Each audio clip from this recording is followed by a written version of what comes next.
Hello students, in this video we'll discuss chapter number 2 early Vedic civilization. Students, जब हम लोगों ने chapter 1 को पढ़ा था, चैप्टर 1 में हमने कंप्लीट किया Indus valley civilization, Harappan civilization हमने पढ़ा चैप्टर 1 में। तो जो हड़प्पन सिविलाइजेशन थी या जो इंडस वैली सिविलाइजेशन थी उसका एक टाइम के बाद डिक्लाइन चालू हुआ, वो सिविलाइजेशन पूरी तरह खत्म हुई। और उसके बाद जो second most important ancient civilization है वो कौन सी है? अर्ली वैदिक सिविलाइजेशन, जिसको हम इस चैप्टर में पढ़ेंगे। फर्स्ट चैप्टर में हमने हड़प्पन सिविलाइजेशन पढ़ा, सेकंड में हम लोग क्या पढ़ेंगे? अर्ली वैदिक सिविलाइजेशन, जो सेकंड मेजर सिविलाइजेशन है एंशिएंट इंडिया की। अब इसमें पढ़ने क्या क्या वाले हैं बेटा हम लोग? पहले हम लोग देखेंगे आर्यन सेटलमेंट, ऋग्वैदिक एज में कैसे आर्यंस लोग यहाँ आकर सेटल हुए। फिर वो कौन से सोर्स हैं जिनके बेसिस पे हमने रिकंस्ट्रक्ट किया है अर्ली वैदिक सिविलाइजेशन को। ठीक है, जब भी हिस्टोरियन हिस्ट्री लिखने बैठते हैं तो वो किसी ना किसी सोर्स पे आधारित होती है। तो वो कौन से सोर्सेस थे जिससे हमने रिकंस्ट्रक्ट किया है अर्ली वैदिक सिविलाइजेशन को। फिर non iron using phase of Vedic history के उस फेज को हम डिस्कस करेंगे जहाँ पर आयरन का यूज नहीं होता था। फिर अर्ली वैदिक सोसाइटी को हम देखेंगे, समाज कैसा था उस टाइम में, सोसाइटी कैसी थी। फिर हम उनकी इकोनॉमी को पढ़ेंगे, इकोनॉमिक मतलब अर्थव्यवस्था कैसी थी। ठीक है, अर्थव्यवस्था देखेंगे। फिर हम लोग ब्रीफ स्टडी करेंगे गवर्नेंस की, कि उस टाइम में सरकार कैसी हुआ करती थी, मोनार्की थी, मोनार्क हेरिडेटरी मोनार्की होती थी या राजाओं का चुनाव होता था, वो देखेंगे। उनकी राजनीतिक जीवन को हम देखेंगे, पॉलिटिकल लाइफ देखेंगे हम उनकी। फिर उस टाइम में रिलीजन का क्या हाल था, मतलब धर्म किस प्रकार से होते थे, वो भी हम इस चैप्टर में पढ़ेंगे। चलो बेटा, आप लोगों ने चैप्टर फर्स्ट पढ़ा है नहीं पढ़ा मुझे नहीं पता, पर अगर पढ़ा है तो आपको पता होगा कि जो हड़प्पन सिविलाइजेशन है बेटा वो अर्बन सिविलाइजेशन थी। अर्बन सिविलाइजेशन मतलब शहरीकरण, शहर थे, नगर थे। ठीक हुई बात? तो नगरीय सभ्यता थी हड़प्पन सिविलाइजेशन। ठीक है, पर इसके बाद जो सिविलाइजेशन आई वो अगारियन सिविलाइजेशन थी। मतलब जो अर्ली वैदिक सिविलाइजेशन है या जो अर्ली वैदिक एज है, ये कैसा है बच्चा? अगारियन। अगारियन मतलब रूरल इकोनॉमी है, लोगों की डिपेंडेंस एग्रीकल्चर पर ज़्यादा है। ठीक हुई बात?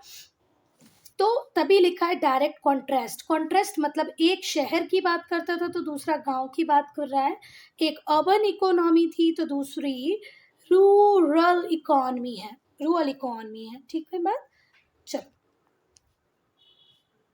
फिर से, हड़प्पन सिविलाइजेशन कैसी थी? Urban civilization, urban economy. और जो अर्ली वैदिक सिविलाइजेशन है वो कैसी है? अगारियन। ठीक है, एग्रीकल्चर पे based. The early Vedic age is said to have ended around 1000 BCE.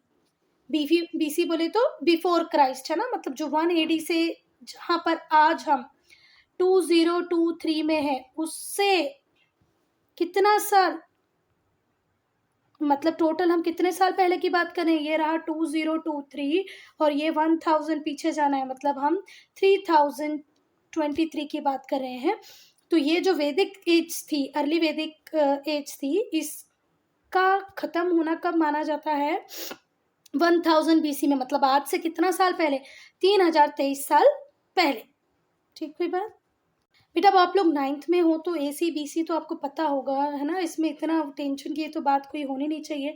ये 1 AD। ठीक है, 1 AD से हम सीधे काउंटिंग करते हुए 1 2 3 4 करते हुए आज हम कहाँ पहुँच गए? 2023 में पहुँच गए ना। यहाँ पर अगर हम बात करें तो यहाँ अब बैकवर्ड काउंटिंग चलेगी और 1000 BC की बात अगर ये लोग कर रहे हैं तो आज से कितने साल पहले की बात हो गई? 3023 ईयर्स। ठीक कोई बात? चलो अब आर्यन सेटलमेंट इन ऋग्वैदिक एज, आज से 1000 साल पहले ये सभ्यता खत्म हो चुकी थी। ठीक हुई बात? चलो अब स्टूडेंट्स टू रिमेंबर 1000 BC में अर्ली वैदिक एज खत्म हो चुकी थी, ध्यान रखना। मतलब आज से 3023 ईयर बैक ये सिविलाइजेशन खत्म हो चुकी थी। ठीक है बात? चलो अब हम देखेंगे आर्यन सेटलमेंट इन ऋग्वैदिक एज। जब आर्यंस इंडिया में आए बच्चा तो इन्होंने एक नया सिविलाइजेशन डेवलप किया इंडिया में। ठीक है, आर्यंस के आने के बाद इंडिया में एक नया सिविलाइजेशन डेवलप। अब यहाँ पर बहुत सारे हिस्टोरियंस हैं और वो जो हिस्टोरियंस हैं उनके डिफरेंट व्यूज हैं इस बात को लेके कि आर्यंस का ओरिजिनल होम आखिर था कहाँ। ये इंडिया में आए मतलब कहीं से तो आए होंगे, तो वो कहाँ से आए हैं, इस पे डिफरेंट डिफरेंट हिस्टोरियन के डिफरेंट डिफरेंट व्यूज हैं। अच्छा, और आज करंट हिस्टोरियंस की बात करें हम, या करंट हिस्ट्री में इंटरेस्ट रखने वाले लोग, डिबेट करने वाले लोगों की बात करें, तो वो तो इस आर्यन इन्वेजन थ्योरी को ही डिस्कार्ड कर देते हैं। उनके अकॉर्डिंग इंडिया के बाहर से कोई नहीं आया। वो जो आर्यंस, जिन लोगों ने वेद लिखे, वो एक्चुअल में इंडियंस ही थे। पर ठीक है, अभी हम उस कंट्रोवर्सी पे नहीं जाते हैं। अभी हम देखते हैं कि हाँ भैया, डिफरेंट ओपिनियंस है हिस्टोरियंस के regarding the original home of Aryans. पर जो बहुत सारे जो हिस्टोरियंस है वो एक बात के लिए अग्री करते हैं, the view held by most of the historian जिस बात के लिए बोलते हैं वो ये है कि कैस्पियन सी रीजन से आए थे आर्यंस। कहाँ से माइग्रेट करके आए बेटा? कैस्पियन सी रीजन से आर्यंस माइग्रेट करके आए और एशिया और यूरोप के डिफरेंट पार्ट्स में आकर रहने लगे। एशिया और यूरोप के डिफरेंट पार्ट्स में आके रहने लगे।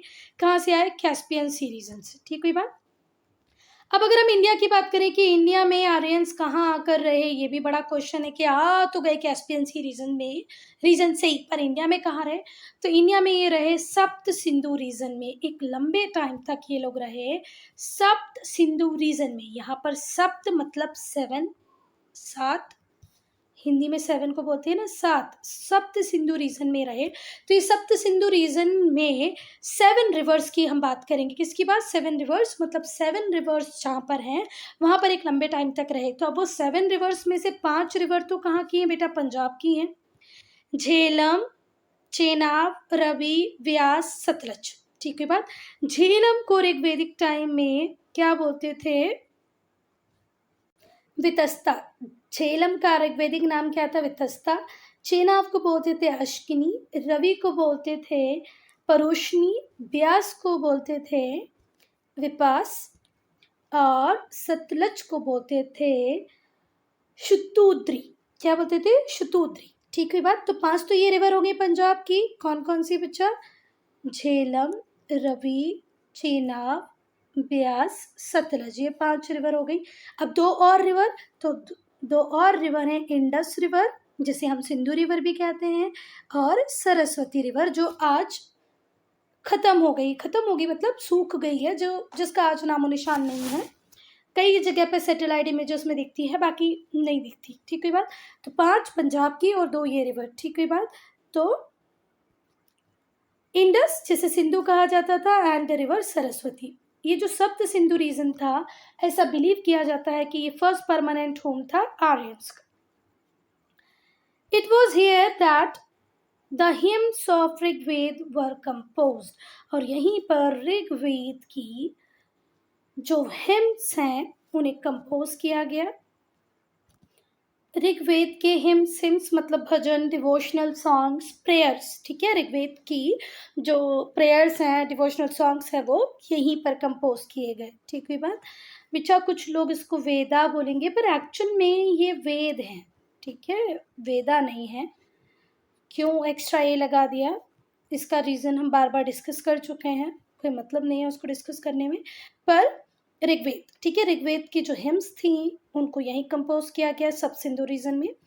However, reference has been made to Yamuna river also, पर कहीं कहीं पर आपको ऋग्वेद में यमुना रिवर का रेफरेंस भी मिलता है। The Ganga is mentioned only twice in Rigveda, और पूरे ऋग्वेद में सिर्फ 2 बार गंगा रिवर को मेंशन किया गया है। अब हमने कैसे अर्ली वैदिक सिविलाइजेशन को रिकंस्ट्रक्ट किया है वो देखेंगे, कौन से वो सोर्सेज हैं जिन्होंने हमारी हेल्प की। तो बेटा जो वैदिक लिटरेचर है आर्यंस का, उसे 2 ब्रॉड कैटेगरीज में डिवाइड किया गया है। पहला है अर्ली वैदिक लिटरेचर और दूसरा है लेटर वैदिक लिटरेचर। एक अर्ली वैदिक और दूसरा लेटर वैदिक। ठीक हुई बात। तो जो ऋग्वेद है वो फर्स्ट वेद है। ठीक है, अर्लीस्ट लिटरेरी वर्क है दैट ह्यूमैनिटी possesses। देखो, इंडस वैली सिविलाइजेशन में भी बहुत कुछ लिखा गया, पर उसको हम डिकोड नहीं कर पा रहे। ठीक है, तो जो लिटरेरी वर्क की बात करें कि जो सबसे पुराना लिटरेरी वर्क आज ह्यूमैनिटी के पास कौन सा है, तो वो ऋग्वेद ही अवेलेबल है। ठीक है बात। वेदों में सबसे पहले लिखे गए हैं ऋग्वेद, और ऋग्वेद अर्लीस्ट लिटरेरी वर्क है जो आज हमारे पास अवेलेबल है। It contains hymns in praise of different gods and goddesses. देवी और देवताओं की प्रशंसा में लिखे हुए बहुत सारे भजन हैं, बहुत सारे प्रेयर्स हैं। और वो कौन से देवी देवताओं के बारे में लिखा हुआ है उसमें? इंद्र, वरुण, अग्नि। देखो, इंद्र मतलब बारिश, सॉरी, इंद्र देवता पता है ना, जो बारिश कराते हैं। वरुण देवता और अग्नि। अग्नि बोले तो जो आग के लिए रिस्पॉन्सिबल थे। अब अगर हम ऋग्वेद की बात करें बच्चा, तो उसमें 1028 हिम्स हैं, डिवाइडेड इनटू 10 मंडल्स और बुक्स। ठीक है, पूरे ऋग्वेद में कितने हिम्स हैं? 1028, 1028, और वो 10 मंडल्स में डिवाइडेड है, 10 बुक्स में डिवाइडेड है। It pertains to the period of 1500 BC to 1000 BC। ऐसा माना जाता है कि ये 1500 से 1000 BC के बीच में कहीं लिखे गए होंगे। अब बेटा 1500 BC की बात करें तो इसमें 2023 प्लस कर लेना, मतलब कितने साल पहले की बात कर रहे हैं हम? देखो, ये रहा 1500, ये रहा 2023, 325, मतलब हम 3523 पहले की बात कर रहे हैं, 3523 ईयर बैक की बात कर रहे हैं हम। इस टाइम से 3023 ईयर बैक के बीच में, इस पर्टिकुलर टाइम में ही ये लिखे गए होंगे, मतलब 3500 साल पहले की बात कर रहे हैं हम। अब बेटा ऋग्वेद ने कैसे हेल्प किया हमारा कि हम अर्ली वैदिक सिविलाइजेशन को समझ पाए, रिकंस्ट्रक्ट कर पाए? चलो, तो इंद्र इनके बहुत फेवरेट गॉड थे। ठीक है, ऋग्वेदिक आर्यंस के जो फेवरेट गॉड थे वो थे इंद्र।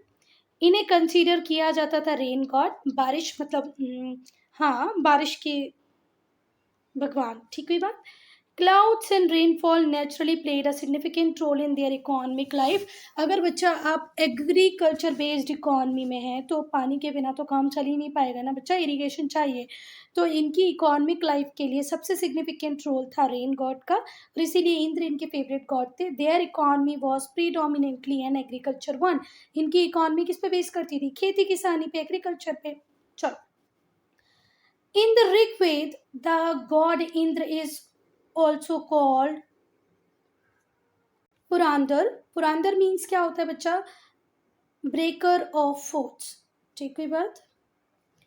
तो ऋग वेद में इंद्र भगवान को ही पुरांदर के नाम से भी जाना गया है, जिसका मतलब होता है ब्रेकर, ब्रेकर तोड़ना ना, ब्रेकर ऑफ फोर्ट्स। ठीक है बात। तो जो आर्यंस थे उनका बिलीव था कि अगर आपको आपके एनिमी को डिस्ट्रॉय करना है, आपके दुश्मन को ख़त्म करना है, तो आपकी इंद्रदेव ही मदद करेंगे। तो जो आर्यंस थे वो हमेशा इन्वोक करते थे his help to destroy their enemies. दुश्मनों को मारने के लिए किसको याद करते थे? इंद्रदेव को। यहाँ पर ब्रेकर्स ऑफ फोर्ट, दुर्ग, दुर्ग होता है ना, गेट जो होता है, दुर्ग को तोड़ने वाले ब्रेकर ऑफ फोर्ट्स कौन है? इंद्र ही हैं। तो आर्यंस किसको याद किया करते थे बच्चा? अपने दुश्मन को ख़त्म करने के लिए, दुश्मन को नष्ट करने के लिए। अब बेटा इंद्र के अलावा जो सेकेंड मोस्ट इम्पॉर्टेंट थे, next in importance of Indra comes अग्नि, अग्निदेव। इंद्र के बाद जो सबसे इम्पोर्टेंट देवता थे वो कौन थे? अग्नि। अग्नि was the personification of sacrificial fire. Sacrificial जो सेक्रीफाइसेस हम करते हैं, सेक्रीफिशियल जो फायर होती है उसका पर्सोनिफिकेशन था अग्नि। सेक्रीफाइस और यजनास, यजनास बोले तो यज्ञ, ठीक है, उसका एक इम्पॉर्टेंट प्लेस था अर्ली वैदिक रिलीजन में। जो अर्ली वैदिक धर्म था उसमें यज्ञ का बहुत बहुत ही ज़्यादा इम्पॉर्टेंट था, प्रोमिनेंट प्लेस थी, एक इम्पॉर्टेंट प्लेस थी। Agni was thought of a messenger और bearer of offerings from man to god. ऐसा कहा जाता था कि आपने अग्नि में अगर किसी चीज़ को ऑफर किया है, चढ़ाया है, तो वो सीधे किसको मिलने वाली है? गॉड को मिलने वाली है। ठीक है बात, भगवान को मिलने वाली। हम सीधे तो भगवान को कुछ दे नहीं सकते, तो हम जो भी कुछ समर्पित अग्नि को कर रहे हैं वो किसको मिल रहा है? भगवान को मिल रहा है, ऐसा मान्यता थी। चलो, अग्नि was thought of a messenger और बियरर ऑफ ऑफरिंग। ये हमारी ऑफरिंग्स को किस तक लेके जाएंगे बच्चा? भगवान तक लेके जाएंगे, ऐसा माना जाता था। और फिर भगवान की कृपा हमारे ऊपर होने लगेगी। तो जितने भी यज्ञ होते थे उसमें बहुत सारा घी भी चढ़ाया जाता था। इट मीन वो हम सीधे किसको देना चाहते हैं? गॉड को। चलो, फिर हम लोग अगर बात करें दूसरे रेफरेंसेस की, there are so many references to cow and the bull. In Rigveda hymns, Rigveda के जो हिम्स हैं उसमें काऊ की बात भी बार बार की है, बुल की बात भी की है, मतलब गाय बैलों की बात भी उसने की हुई है। जो काऊ है constituted the most important form of wealth of Rigvedic Aryans. Rigvedic Aryans में वेल्थ का एक इम्पॉर्टेंट फॉर्म था काऊ, जिसके पास जितनी ज्यादा गाय है वो उतना ज्यादा वेल्दी। ठीक कोई बात? चलो नाउ एक हाइम ऐसा भी है ऋग्वेद में जो 4 ऑर्डर्स ऑफ सोसाइटी को बताता है। प्रीस्ट मतलब ब्राह्मण्स, पुजारी, वॉरियर मतलब क्षत्रिय लड़ने के लिए जो क्लान होगी वो होगी वॉरियर, प्रीस्ट मतलब ब्राह्मण जिसका पूजा पाठ पढ़ाने का काम होगा। The common people engaged in agriculture, trade and industry, वो लोग जो है खेती किसानी कर रहे होंगे, व्यापार कर रहे होंगे, जिनके पास इंडस्ट्रीज होंगी, उन्हें कहेंगे वैश्य। ठीक हुई बात? और जो सर्वेंट होंगे, वर्कर्स होंगे, वो कौन होंगे? शूद्र। ठीक है, एक पुजारी होगा, पूजा पाठ का काम करेगा, लोगों को एजुकेशन देगा, वो हो गया ब्राह्मण। फिर आए क्षत्रिय, तो क्षत्रिय वो क्लान होगी जो बेसिकली रूलर्स होंगे, लड़ेंगे और दूसरों की रक्षा करेंगे। फिर वैश्य आएंगे, तो बच्चा वैश्य का काम क्या होता था? Trading, business. और फिर शूद्र हैं जिनका काम है इन तीनों को सर्व करना। ठीक है, सर्व करना, इनकी सेवा करना, सारे मीनियल जॉब्स करना। चलो, but the class division was not very sharp. पर ऋग्वेदिक पीरियड में जो क्लास डिवीजन था वो बहुत ज़्यादा शार्प नहीं था। सोसाइटी लिबरल थी। It was based on the principal that all people were equal. अभी इतनी ज़्यादा रिजिडिटी सोसाइटी में नहीं आई थी। ऋग्वेदिक पीरियड में लोगों का मानना यही था कि हम सारे लोग कैसे हैं? इक्वल हैं। Then non iron using phase of Vedic history. Vedic history के उस फेज को पढ़ेंगे बच्चों जब आयरन का यूज नहीं होता था। ये वो फेज है बच्चा जहाँ पर आयरन का यूज नहीं होता था। This was the non iron using phase of Vedic history. जो आर्कियोलॉजिकल एविडेंसेस हैं जो बताते हैं कि जो ग्रे वेयर है, ग्रे वेयर कल्चर जो था पंजाब और हरियाणा का, वो कहाँ तक फैला हुआ है बच्चा? तो वो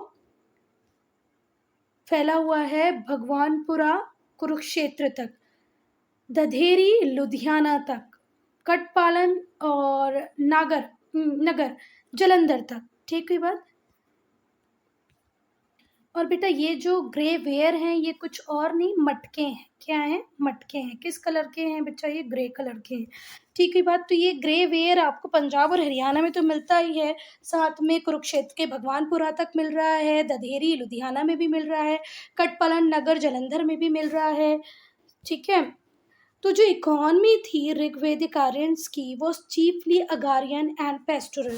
तो यहाँ की इकोनॉमी कैसी थी बच्चा? अगारियन मतलब एग्रीकल्चर पे बेस करती थी और पेस्टोरलिज्म पे बेस करती थी। पेस्टोरलिज्म क्या है? जब आपके पास गाय, बैल, बकरी, भेड़ हो और आप उनको एक जगह से दूसरी जगह लेके जा रहे हैं गाय के लिए, उनको उनके फूड प्रोवाइड कराने के लिए, घास चराने के लिए, तो पेस्टोरलिज्म पे भी एग्रीकल्चर सॉरी इकोनॉमी बेस्ड थी। पेस्टोरल का मीनिंग होता है बच्चा चरवाहे। कौन होते हैं? चरवाहे। आप लोगों को नहीं पता है तो अपने पेरेंट्स से पूछो, उन्हें बिल्कुल पता होगा। ठीक है, चरवाहे मतलब जो गाय वाय नहीं चराने जाते हैं वो लोग। ठीक है, the city proper played no part in their life. City का कोई बहुत इंपॉर्टेंट या कोई पार्ट था ही नहीं इनके जीवन में। The city proper played no part in their life, कोई रोल ही नहीं था। Cattle form the chief source of their wealth. Cattle मतलब जो गाय, बैल, बकरी, भैंस, ये लोग जो होते थे, काउ, बफेलो, ये लोग चीफ सोर्स थे इनकी वेल्थ का। मतलब पैसे से आज हम लोगों को देखते हैं, गोल्ड से देखते हैं, डायमंड से देखते हैं। पहले लोगों की वेल्थ किस चीज़ से देखी जाती थी? कि उनके पास कितने कैटल्स हैं, नंबर ऑफ कैटल्स। ठीक है, जिसमें से भी ये काउ बफेलोज ज़्यादा हैं, मीन्स आप बहुत रिच हैं। और बुल्स का जो रोल होता था, ऑक्स का जो रोल होता था, बैल का सॉरी हाँ बैल का, तो ऑक्स का, बुल का, ये इनका एग्रीकल्चर में भी बहुत इंपॉर्टेंट रोल हुआ करता था। तो जितना ये आपके पास ज़्यादा है उतने आप ज़्यादा वेल्दी हैं।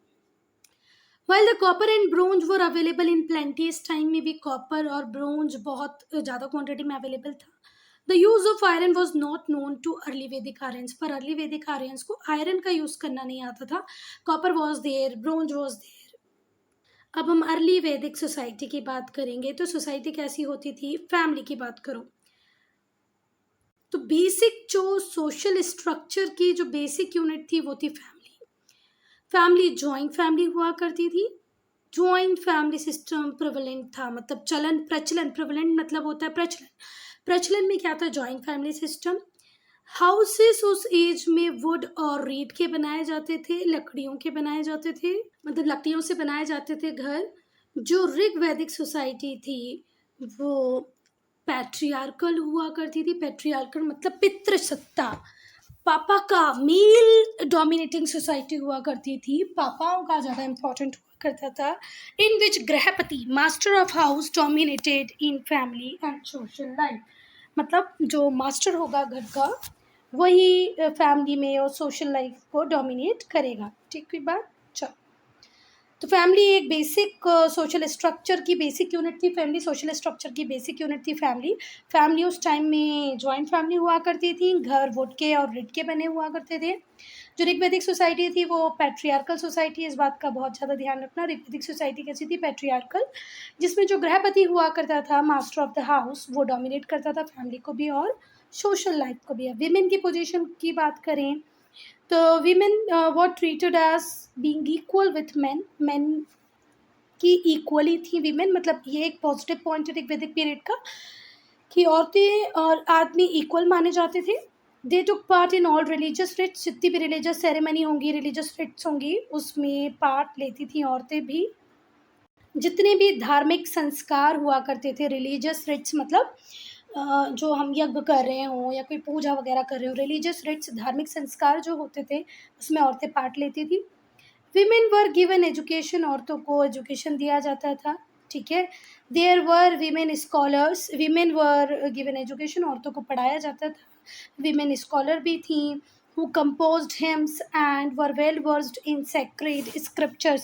औरतों को पढ़ाया लिखाया जाता था। औरतें बहुत स्कॉलर भी थी उस टाइम में। बहुत सारी औरतें ऐसी थी जिन्होंने हिम्स भी लिखे हैं उस टाइम में, भजन लिखे हैं, प्रेयर्स लिखी हैं, श्लोक लिखे हैं, और वो बहुत ज़्यादा अच्छी थी सेक्रेड स्क्रिप्चर्स में। ठीक है बात? और लड़कियों से उनकी शादी के पहले उनकी चॉइस पूछी जाती थी। Girls had freedom in the choice of their husband, अपनी मर्जी से, वो मर्जी से नहीं मतलब ऐसे नहीं खुद से कहीं पे भी जाके शादी कर ली, पर उनसे पूछा जाता था उनके हस्बैंड के रिगार्ड में। Monogamy was the usual practice, too polygamy was also practised in many. Monogamy बोले तो बच्चा मतलब एक हस्बैंड की एक ही वाइफ है, तो वो क्या है? मोनोगैमी। ठीक है, तो मोनोगैमी यूजुअल प्रैक्टिस की जाती थी ऋग्वैदिक पीरियड में, पर कई कई जगह हमने कुछ रेफरेंसेस पॉलीगैमी के भी देखे, मतलब एक मेल और उसने 2-3 शादी की हूँ। ठीक है, मतलब एक हस्बैंड की 2-3 वाइफ है तो पॉलीगैमी, और एक हस्बैंड की एक ही वाइफ है तो मोनोगैमी। चलो, मोनोगैमी तो यूजुअल प्रैक्टिस थी ही, पर कुछ लोग पॉलीगैमी भी प्रैक्टिस करते थे। मोनोगैमी मतलब एक ही बार शादी करना, पॉलीगैमी एक हस्बैंड की 2-3 वाइफ होना। Child marriage, sati system and purdah did not exist among Aryans. बहुत अच्छी बात है, जरा ध्यान से सुनना। हम लोग बोलते हैं कि वैदिक एज में ऐसा था, वैदिक एज में वैसा था, पर कितना सब कुछ अच्छा था। औरतों से उनकी मतलब लड़कियों से परमिशन ली, मतलब पूछा जाता था कि वो शादी करना चाहती है नहीं करना चाहती हैं, है ना। हस्बैंड जब भी सिलेक्शन होता था तो उनकी राय ली जाती थी। दूसरी बात, चाइल्ड मैरिज उस टाइम में नहीं थी, सती सिस्टम भी नहीं था, पर्दा सिस्टम भी नहीं हुआ करता था। फिर से ध्यान से सुन लो, चाइल्ड मैरिज, सती सिस्टम और पर्दा ये कुछ भी एग्जिस्ट नहीं करता था। ना ही बच्चों की शादी होती थी, ना ही तो जिन औरतों के पति मर जाते थे उन्हें जिंदा जला दिया जाता था, ऐसा भी नहीं था। और पर्दा भी नहीं हुआ करता था, घूंघट प्रथा भी नहीं थी मतलब। और औरतों को पूरा राइट था कि जितनी भी रिलीजियस सेरेमनी हो रही है, सोशल फंक्शंस है, गैदरिंग है, वो सबको अटेंड करें। The four fold varna system, ये हमने पहले भी देखा, फिर से देखते हैं। One hymn in the last book of Rigveda refers 4 order of society. Rigveda की जो लास्ट बुक है उसमें एक हिम है, एक श्लोक है, मतलब एक हाँ, जिसमें सोसाइटी के बारे में, सोसाइटी के ऑर्डर के बारे में बताया है। ब्राह्मण, क्षत्रिय, वैश्य एंड शूद्र। ठीक है, तो जो लोग जो वैदिक टेक्स्ट को एक्सप्लेन करते हैं वो जो सारे पूजा पाठ करेंगे, सारे रिलीजियस सेरेमनी करेंगे, उन्हें हम क्या कहेंगे? ब्राह्मण। ठीक है बात। Those who belong to ruling class were the Kshatriyas, और जो रूलिंग क्लास होगी, जो वॉरियर्स होंगे, उन्हें क्या कहेंगे? क्षत्रियास। और जो कॉमन पीपल होंगे, जो एग्रीकल्चर, ट्रेड और इंडस्ट्री में होंगे, उन्हें कहेंगे वैश्य। शूद्र कौन होंगे बच्चा? Servant and the labourer who did not have much to own। वो सारे लोग बच्चा जो नौकर हैं, जो लेबर है, ठीक है, जिनके पास बहुत ज़्यादा कुछ ओन करने को नहीं है, उन्हें क्या कहा जाता था? शूद्र। ठीक हुई बात। जिसका काम होता था वो ब्राह्मण्स को भी सर्व करेगा, क्षत्रिय को भी सर्व करेगा और वैश्य को भी सर्व करेगा। ठीक हुई बात। तो ब्राह्मण पूजा पाठ के लिए, क्षत्रिय वॉरियर क्लास, रूलिंग क्लास, वैश्य जो ट्रेड एग्रीकल्चर करेंगे, और शूद्र जिनके पास खुद अपना कुछ ज़्यादा प्रॉपर्टी वगैरह नहीं होगी, जो लेबर और सर्वेंट होंगे। स्कॉलर्स का ऐसा मानना है कि स्कॉलर्स का ऐसा ओपिनियन है अबाउट द ऋग्वेदिक पीरियड कि यहाँ पर सोशल मोबिलिटी थी। There was considerable social mobility in Rigvedic society. Rigvedic society में सोशल मोबिलिटी थी। There was no ban on taking of food cooked by Shudra. कोई ऐसा बैन नहीं था कि शूद्र लोग जो खाना बनाएंगे उसको वैश्य नहीं खाएंगे या ब्राह्मण खाएंगे। ठीक है, फिर से सुनो। देयर वॉज नो बैन, कोई बैन नहीं था on the taking of food cooked by Shudra and no restrictions on intermarriages and change of occupation. इस टाइम में इंटर मैरिजेस भी होती थी। तो ऋग्वेदिक पीरियड मुझे ऐसा लगता है कि सबसे मॉडर्न पीरियड था शायद इंडियन हिस्ट्री का। औरतों को पढ़ने लिखने का राइट है, औरतें स्कॉलर्स भी बन रही हैं, इंटर मैरिजेस हो रही हैं, एक कास्ट एक समाज दूसरे समाज के साथ शादी कर रहा है, इंटर कास्ट मैरिजेस अलाउड थी, ऑक्यूपेशन को चेंज कर सकते थे। तो एक अच्छा पीरियड था ऋग्वेदिक सोसाइटी में। ठीक है, शूद्र के ऊपर कोई रिस्ट्रिक्शंस नहीं था, उनका बनाया हुआ खाना सब खा सकते थे। चलो, अब ऋग्वैदिक इकॉनमी को डिस्कस करेंगे। जो ऋग्वैदिक इकॉनमी थी, हम 4 बार पढ़ चुके हैं कि वो अग्रारियन इन कैरेक्टर थी, मतलब एग्रीकल्चर बेस्ड थी। चलो, एग्रीकल्चर। तो जो ऋग्वेदिक आर्यंस थे बच्चा, वो बेसिकली स्कैटर्ड थे, फैले हुए थे। कहाँ पर? विलेजेस में। दे प्रेड फॉर प्लेंटीफुल रेन। वो प्रार्थना करते थे कि उनकी रेन बहुत अच्छी हो, प्लेंटीफुल हो, एंड बाउंटीफुल हार्वेस्ट, और इतना हार्वेस्ट हो जाए, बाउंटीफुल हार्वेस्ट हो। ठीक है, प्लेंटीफुल रेन हो। प्लेंटीफुल का मीनिंग होता है बहुत मात्रा में, और बाउंटीफुल का भी मीनिंग यही होता है कि बहुत ज़्यादा क्वांटिटी में। ठीक है, तो बहुत ज़्यादा बारिश हो और बहुत अच्छी हार्वेस्ट हो, ऐसा ये लोग प्रे करते थे। Large hertz of cattle and good health. इनके पास बहुत सारे जानवर हों, इनकी हेल्थ अच्छी रहे। ये क्लियरली इंडिकेट करता है कि जो एग्रीकल्चर था वो एक इम्पॉर्टेंट ऑक्यूपेशन था विलेज फोक के लिए, गांव में रहने वाले लोगों के लिए। However, the only grain referred to in Rigved is Yava, which could mean grain in general और barley in particular। ठीक है, जिसको हम grain in general grain बोल सकते हैं और barley बोलेंगे particular में। तो ऋग्वेद में सिर्फ एक ही grain की बात हुई है और वो grain है यावा। तो बेटा ऋग्वेद में सिर्फ एक ही ग्रेन का, एक ही अनाज का जिक्र है, वो है यवा। ठीक हुई बात। और यवा को हम बार्ले बोलते हैं, बार्ले इंग्लिश में बोलते हैं, हिंदी में बोलते हैं जौ। ठीक हुई बात। तो जौ सिर्फ कॉमन ग्रेन थी।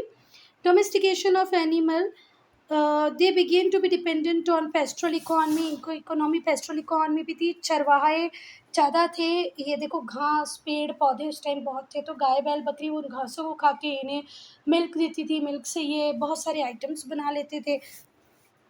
तो इनकी इकॉनमी पेस्ट्रल इकॉनमी थी।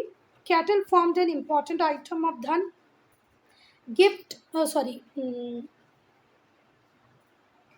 दान, जिसको हम गिफ्ट बोलते हैं, उसका एक इम्पॉर्टेंट आइटम हुआ करते थे कैटल्स मेड टू प्रीस्ट। मतलब जो ब्राह्मण्स होते थे, ब्राह्मण्स को अगर कोई दान देना है तो सबसे बेस्ट दान माना जाता था कैटल्स, है ना। अगर आपको आपकी वेल्थ धन दिखाना है तो भी आपके पास कैटल होने चाहिए। आपको अगर कुछ दान करना है तो भी आपके पास कैटल होना चाहिए। The word gomat was use to signify the wealthy person. Gomat किसको बोला जाता था? जो बहुत ही वेल्दी पर्सन होगा। तो हम गौमत किसको बोलते थे बच्चा? जिसके पास बहुत सारे कैटल्स होंगे, स्पेशली कौन से कैटल होंगे बच्चा? काउज और बुल्स। जिसके पास बहुत सारे काउज एंड बुल्स हैं उन्हें क्या कहा जाता था? गौमत। ठीक है बात। Other domesticated animals were ox, horse, dog, goat, sheep. इसके अलावा देखो काऊ और बुल तो इम्पॉर्टेंट थे, इसके अलावा और कौन से एनिमलों को ये घर में रखते थे? वो थे घोड़ा, डॉग, भेड़, बकरी, है ना, इन सबको भी रखते थे। थर्ड, अगर हम क्राफ्ट की बात करें तो जो मैन और वीमेन थे वो दोनों ही इंगेज होते थे वीविंग क्लॉथ। कपड़ा बुनने में इन दोनों को ही काम में लगाया जाता था। The metal workers on the Smith और द स्मिथ, जो मेटल वर्कर्स होते थे और जो स्मिथ्स होते थे वो स्किल्ड होते थे in making weapons, implements and ornaments. देखो अब फिर से सुनो, जो मैन एंड वीमेन दोनों ही क्लॉथ बनाते थे, मतलब कपड़ा बुनते थे, वीव करते थे। और जो मेटल वर्कर्स होते थे, स्मिथ्स होते थे, गोल्ड स्मिथ हो या आयरन स्मिथ हो, मतलब लोहार हो, सुनार हो, वो भी अच्छी तरह काम करते थे। वेपन्स मतलब हथियार बनाए जाते थे, इम्प्लीमेंट्स बनाए जाते थे। गोल्ड स्मिथ होगा तो वो ऑर्नामेंट्स बनाएगा। ठीक है, अब इस टाइम तक देखो आयरन तो था नहीं, तो आयरन स्मिथ नहीं हो सकते। हो सकता है गोल्ड को जानते होंगे या नहीं जानते होंगे, पर जो भी ये कॉपर को जानते हैं या तो फिर ब्रोंज को जानते हैं, तो उससे ये वेपन्स भी बनाते थे और ऑर्नामेंट्स भी बनाते थे, ज्वेलरी भी बनाते थे। ठीक है बात। जो मेटल ऋग्वेद में मेंशन किया गया है वो है the metal ayas mentioned in Rigveda is generally taken to mean as copper और ब्रोंज। जो अयास की बात की है, देखो ऋग्वेद में जैसे हम मान रहे हैं कि इंडस रिवर को सिंधु कहा गया है ना, वैसे ही एक मेटल है जिसको उन लोगों ने बार बार क्या बोला है? अयास। जैसे कि उन्होंने फसल में किसका नाम लिया था अभी हम लोगों ने? जौ को क्या बोला था उन लोगों ने? यवा। जौ को यवा बोला था, जिसको इंग्लिश में बार्ले बोलते हैं। वैसे ही मेटल की अगर बात करें तो अयास यास करके बहुत मेंशन किया गया है, तो बेसिकली वो या तो कॉपर होगा या ब्रॉन्ज होगा। ठीक है, चलो। ट्रेड ट्रांजेक्शन्स, जो पीपल होते थे वो ट्रेड भी करते थे। लोग जो थी, जनता थी, जनरल पब्लिक थी, वो ट्रेड करते थे किस किस में? क्लॉथ में, लेदर के गुड्स में। ये मेन आइटम्स होते थे ट्रेड के, क्लॉथ और लेदर गुड्स। ठीक है बात। बार्टर सिस्टम उस टाइम में प्रैक्टिस किया जाता था ट्रेड ट्रांजैक्शंस के लिए, मतलब एक चीज़ के बदले दूसरी चीज़ को ले लेना। मेरे पास क्लॉथ है, तुम्हारे पास लेदर के गुड्स हैं, तो हम दोनों आपस में एक्सचेंज कर लेंगे। आपके पास क्लॉथ है, मेरे पास यवा है, मतलब बार्ले है, हम दोनों आपस में एक्सचेंज कर लेंगे। इसको बोलते हैं बार्टर एक्सचेंज। जब आप किसी चीज़ को किसी चीज़ से एक्सचेंज कर रहे हो तो उसे क्या कहा जाता है? Barter system. ठीक है। The cow was standard unit of value, और स्टैंडर्ड यूनिट जो होती थी वैल्यू की किसी भी ट्रांजेक्शन की, वो काउ से भी आप डिसाइड कर सकते थे। They use horses and bullocks for carrying goods from place to place. Bullock मतलब बैलगाड़ियों का यूज़ करके, घोड़े का यूज़ करके ये एक जगह से दूसरी जगह गुड्स को लेके जाते थे। They also transported good through inland reverse, और बेटा नदियों के सहारे भी ये एक जगह से दूसरी जगह गुड को लेके जाते थे for the purpose of selling it. Now brief study of governance and political life. अब हम लोग देखेंगे पॉलिटिकल लाइफ कैसी थी, गवर्नेंस कैसे हुआ करती थी। फ्यू विलेजेस फॉर्म्ड विश्व, और इस विश्व को लीड करता था विश्वपति। ठीक है बात। तो जो अ फ्यू विलेज फॉर्म्ड विश्व, थोड़े से जो विलेजेस थे वो मिलके विश्व बनाते थे, और विश्व को का जो लीडर होता था वो होता था विश्वपति। बहुत सारे विश्व मिलके जन बनाते थे जिसका रूल होता था राजन और king. There was number of official such as senani, purohit, ग्रामिनी, जो राजा की हेल्प करते थे। देखो गवर्नमेंट के काम बहुत सारे होते हैं, तो अलग अलग रिस्पॉन्सिबिलिटीज़ के लिए राजा को ये लोग हेल्प करते थे। ठीक हुई बात। तो फिर से ध्यान से सुनो। फ्यू विलेजेस मिलके बनाते थे विश्व। विश्व का जो लीडर होता था वो होता था विश्वपति, और बहुत सारे विश्व मिलके बनता था जन, और जन का रूलर होता था राजन या किंग। बहुत सारे ऑफिशियल होते थे जैसे सेनानी, पुरोहित, ग्रामीणी, ये राजा को हेल्प करते थे डे टू डे वर्किंग में, बहुत सारी रिस्पॉन्सिबिलिटीज़ जो गवर्नमेंट की होती थी उनको पूरा करने में। इस पीरियड में दो इंस्टीट्यूशन थे which exercised an effective check on the power of the king. दो इंस्टीट्यूशन होते थे जो राजा की पावर के ऊपर चेक रखते थे। एक होती थी समिति जो लोगों का रिप्रेजेंटेटिव होती थी। द समिति was formed by the representative of people, जो लोगों के जो रिप्रेजेंटेटिव होते थे वो मिलके क्या बनाते थे, समिति। ठीक है बात, लोगों की रिप्रेजेंटेटिव मिलके बनाएंगे समिति। द चीफ और leader of villages and the towns. तो फिर से ध्यान से सुनो, समिति क्या है, समिति वॉज फॉर्म्ड बाय, समिति कौन बनाएगा, representative of people. Representative of people कौन होंगे, तो चीफ, और जो लीडर होंगे विलेजेस के, टाउन्स के, वो। It set its seal of approval on action of the king. राजा ने जो काम किया है उसकी एक्शंस है उस पर अप्रूवल लगाते हैं ये अपनी सील लगा के। सभा में फ्यू एमिनेंट पर्सन होते हैं जिनके पास बहुत पैसा है, जो बहुत पढ़े लिखे हैं, इसको बोलते थे council of elders, which guided the king in his administrative function. ये लीडर के काउंसिल ऑफ लीडर्स की तरह हुआ करते थे जो राजा को हेल्प किया करते थे उसके एडमिनिस्ट्रेटिव फंक्शंस को परफॉर्म करने में। ठीक, कोई बात। अब हम देखेंगे अर्ली वैदिक रिलीजन, नेचर वर्शिप। जो रिलीजन होता था ऋग्वैदिक आर्यंस का वो बहुत ही सिंपल हुआ करता था। ये ब्राइट और ब्यूटीफुल जो एस्पेक्ट होते थे नेचर के उनको वर्शिप करते थे। ठीक है,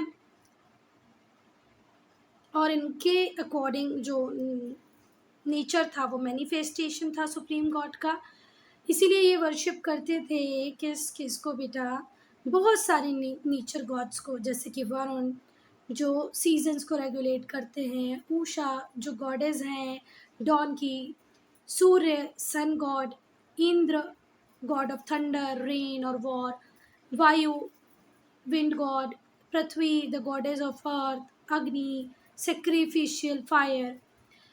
Though they worshipped many gods, they believed that all are the manifestation of one supreme God. एक सुप्रीम भगवान के अलग अलग रूपों का ये पूजन करते थे, अग्नि का, वायु का, इंद्र का। ठीक है, इनके हिसाब से एक ही सुप्रीम गॉड ने इन सबको बनाया है और ये सबकी पूजा करते थे। चलो, सेक्रीफाइसेस और यजनास, यजनास बोले तो यज्ञ। जो आर्यंस थे did not build any temple, इन्होंने कोई टेम्पल नहीं बनाए, कोई इमेज वर्शिप ये लोग नहीं करते थे। देखो, सूरज की पूजा कर रहे हैं, धरती की पूजा कर रहे हैं, अग्नि की पूजा कर रहे हैं, मतलब मूर्ति पूजा यहाँ नहीं थी। They prayed for gods favour by chanting hymns in open air. Open air में जैसे हम लोग आज सूर्य नमस्कार कैसे करते हैं वैसे ही ये लोग ओपन ईयर खड़े होके मंत्रों का उच्चारण करने लगते थे, चैंटिंग करते थे, जिससे भगवान की कृपा इनके ऊपर बनी रहे। सेक्रीफाइस और जो यज्ञ होते थे इसका एक इम्पॉर्टेंट रोल होता था अर्ली वैदिक रिचुअल्स में। जो कॉमन आइटम्स होते थे ऑफरिंग्स के फॉर सेक्रीफाइस, उसमें होता था घी, दूध, ग्रेन, फ्लैश और सोम जूस। ठीक है बात। So student, I am ending this video here only. If you have any doubt, any problem, do write in comment section.